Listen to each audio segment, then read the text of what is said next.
anglais, espagnol, créole. Abonner, partager. D'accord? En aller. En aller.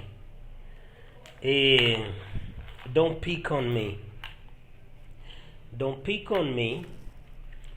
Don't pick on me. Don't pick on me. Don't pick on me. Ça signifie en créole pas un mec dem. Quittez ma paix, pas un mec dem. Don't pick on me. Don't pick on me en espagnol. No me moleste. No me moleste. Déjame en paz. Don't pick on me. Ok. Vamos a seguir. En continue. Head back home. I'm going to head back home. I'm gonna head back home. Ça c'est le ou di wap tourner la caillou. I'm gonna head back home. Right? En espagnol, head back home. He's gonna head back home. En español, él está regresando a su casa. Estamos regresando a la casa. Vamos a regresar a la casa. I'm gonna head back home. Voy a regresar a la casa. Negaptune la calle. Head back home. Okay. Don't make up excuses. Don't make up excuses. En español, no busques excusas para defenderte. Pa chercher excuse pour défendre tout. Don't make up excuses, man. Don't make up excuses. Pa chercher bail pour défendre tout, vin avec excuse bagay sa yo. Don't make up excuses. Don't make up excuses. En español, no busques excusas. No vengas con excusas. Don't make up excuses. Okay? Call off the meeting. Call off the meeting. Call off the meeting. Cancel the meeting. C'est même bagay là, oui. C'est soit on dit call off the meeting ou bien on dit cancel the meeting. C'est là où te gon réunion t'a fait pour évoquer ou quand peut réunion va ka gon problème qui va so obligé suspendre va continuer la réunion. You call off the meeting. Ok, en español, cancela la reunión. Call off the meeting. Call off the meeting. Cancel the meeting. Cancela la reunión. Call off o cancel. On continue now. Bargain for. Moi-même ça. Bargain for. Let's bargain for. Ça signifie en créole, on négocier. Ou alors kidnapper un monde, on veut moun yo relé dans téléphone, y a bail bruit. Let's bargain for. Bargain for. Let's bargain for.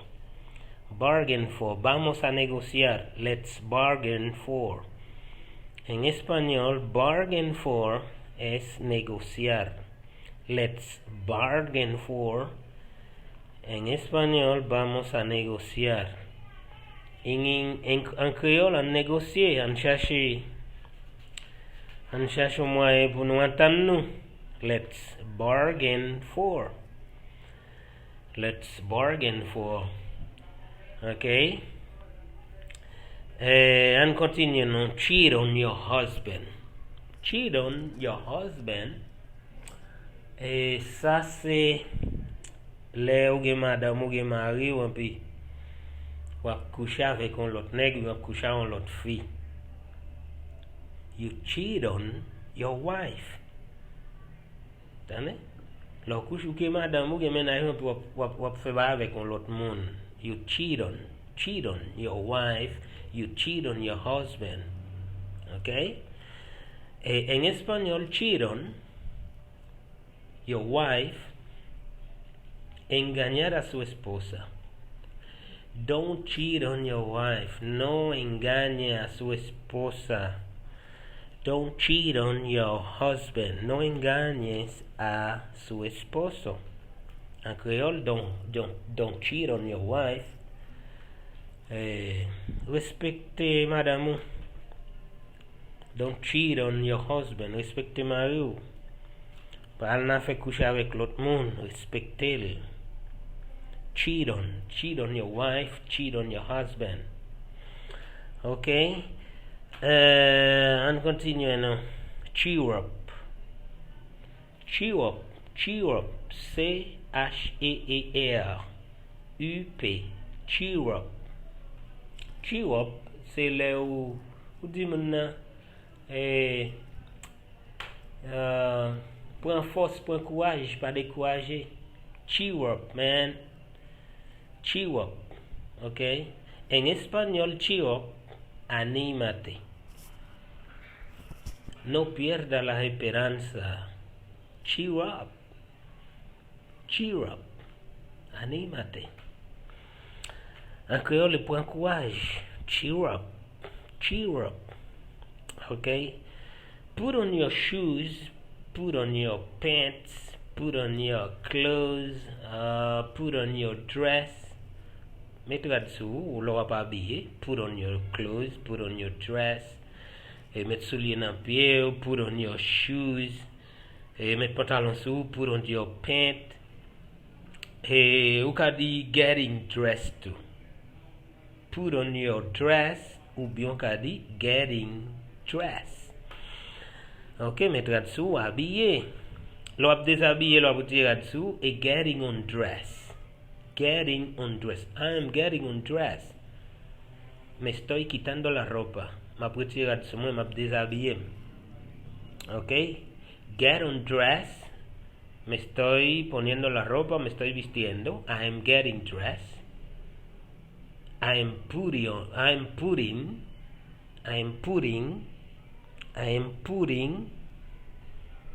on your shoes. Okay, I am putting on your dress. I am putting on your clothes. Getting dressed, getting on dress. Wap tirer, wap habiller ou bien wap déshabiller. Déshabiller est getting on dress.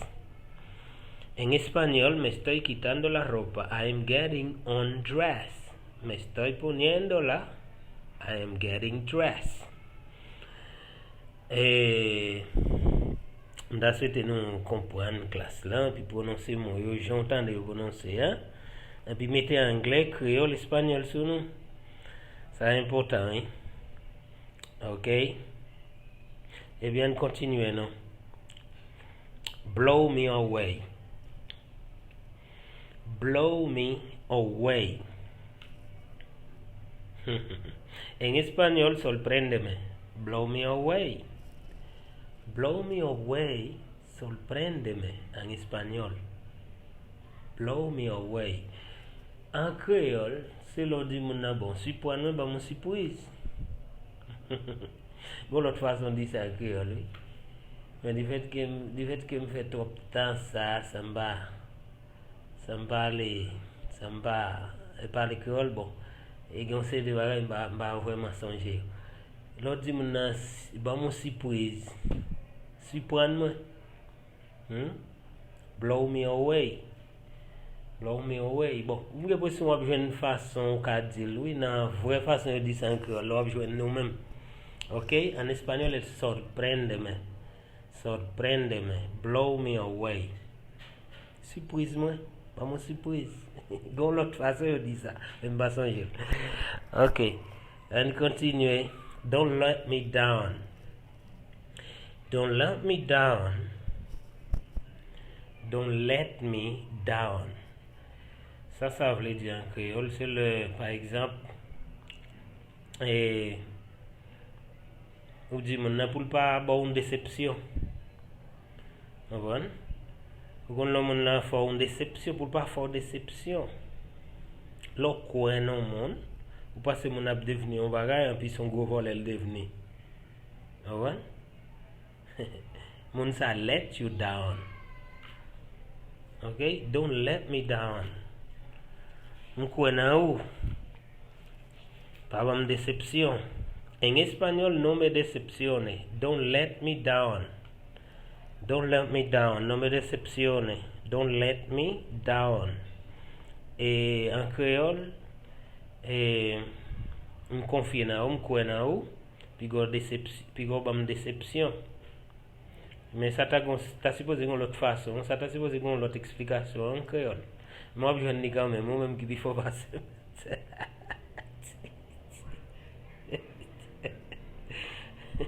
Ou même qui faut passer moi venir. OK? Et bien continuer non. On continue.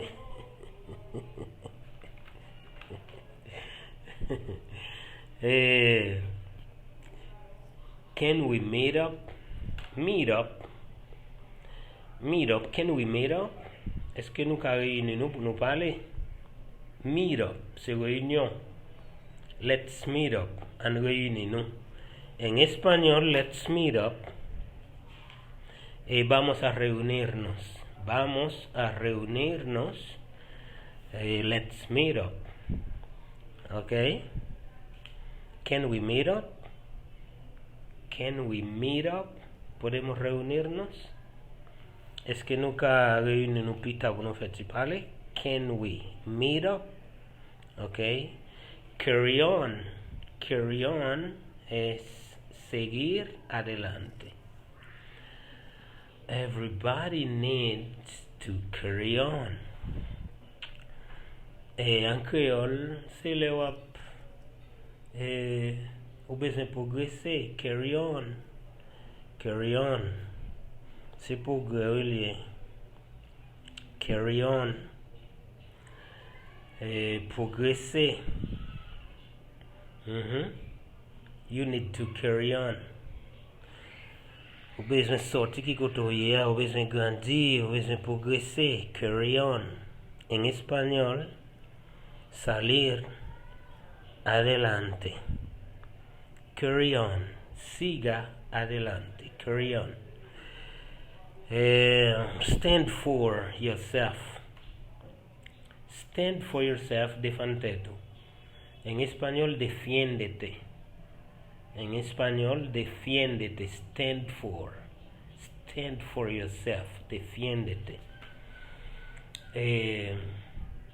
Yo di defend tú. Defend. Mon ka utiliser stand for là. Stand for. From defend moi I'm gonna defend I'm gonna defend myself. Ou bien ka di I'm gonna stand for myself.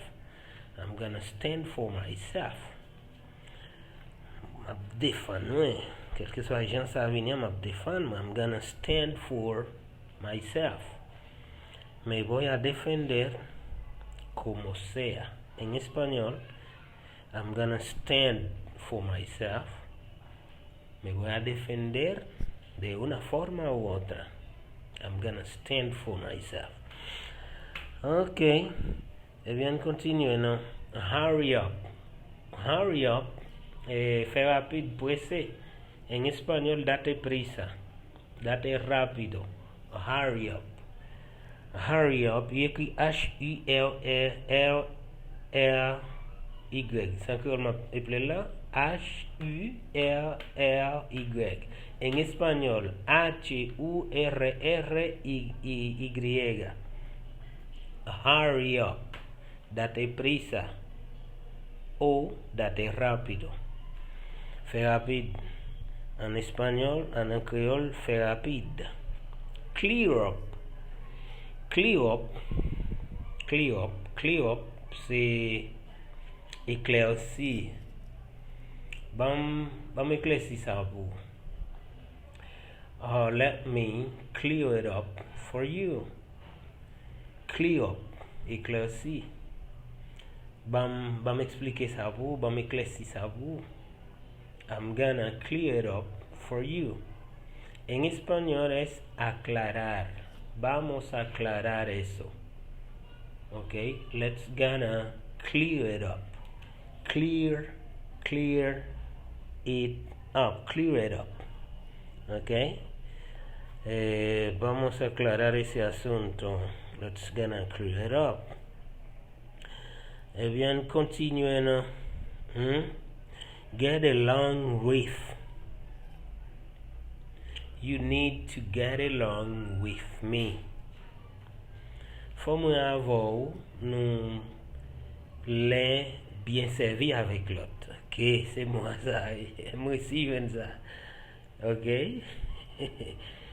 Get along with me.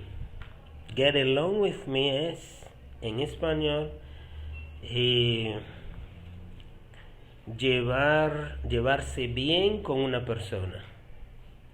Cuando tú y yo nos llevamos bien, en español, en inglés, usted dice, get along with me.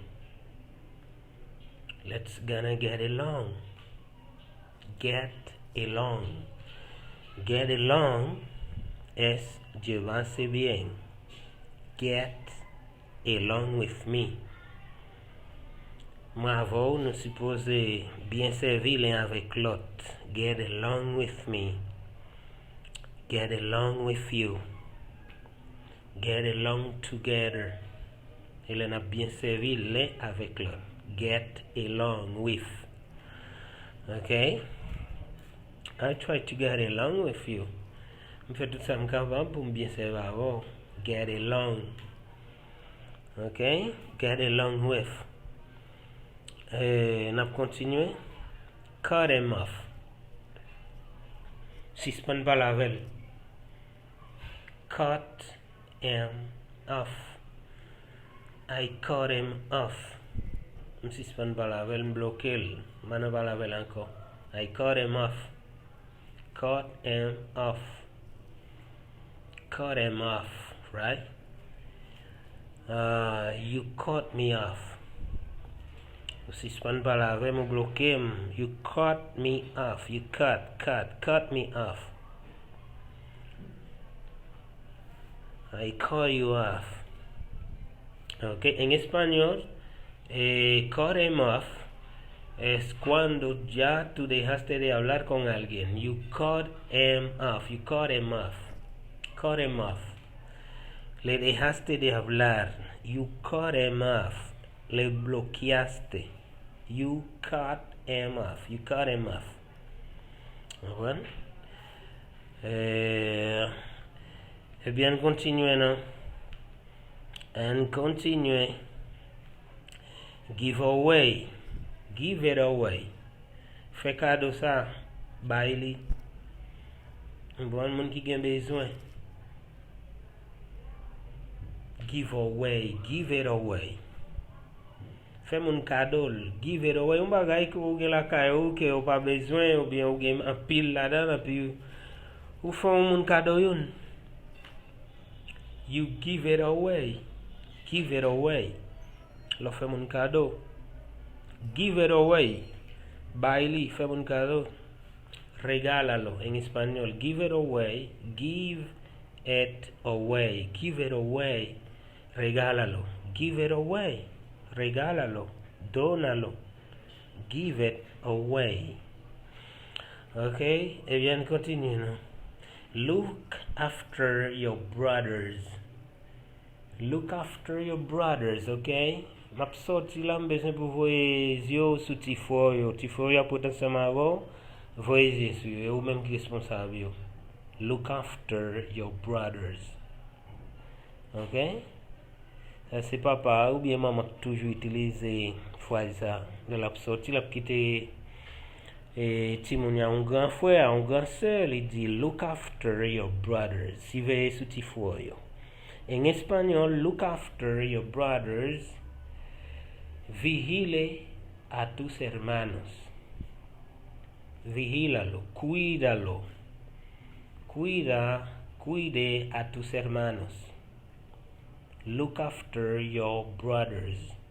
Look after your brothers. Cuida a tus hermanos. Nap continue. I want to come along. Besoin accompagner ou. I want to come along. Anglais ça dans film ou bien dans musique ou attendre ou pas dans livre non. I want to come along. Do you want to come along? Ou t'as voulu accompagner moi? Ou ap sorti là puis moi I want to come along. Je veux accompagner ou. Quiero acompañarte. I want to come along. I want to come along. I want to come along. I'm going to come along. Te voy a acompañar. Quiero acompañarte. I wanna come along. I wanna come along. Quiero acompañarte. Entonces me acompañó. I wanna come along. And continue. I am not a federal agent. Moi pas un agent fédéral. I am not a federal agent. Are you a federal agent?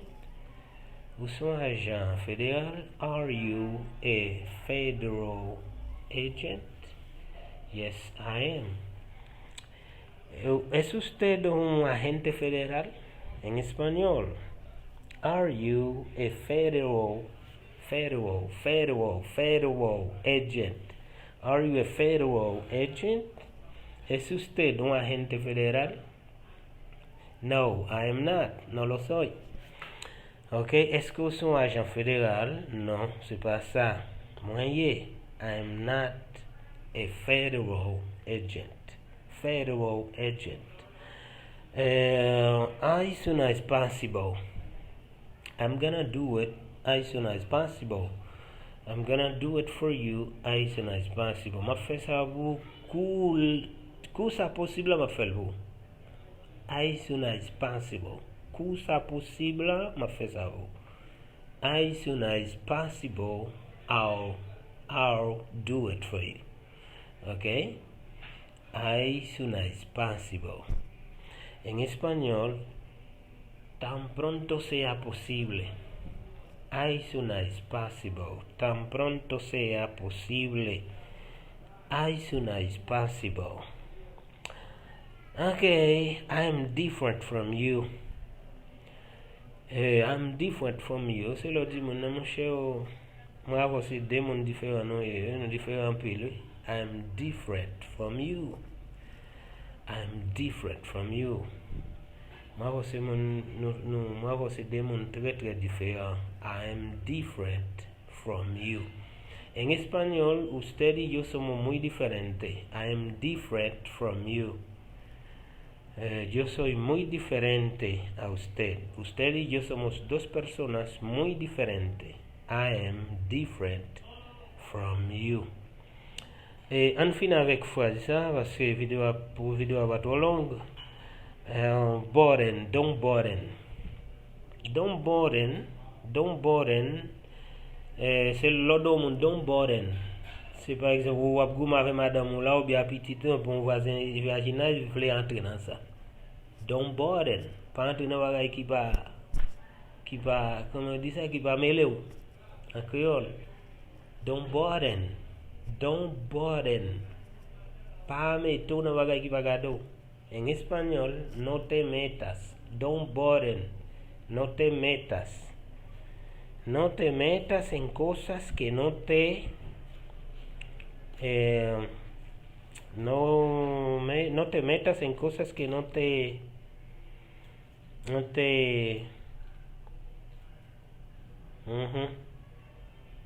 que no te conviene.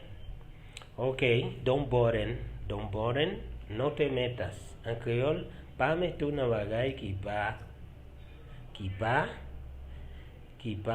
mettre una bagaille qui va garder ou qui va mêler ou don't burden. Ok?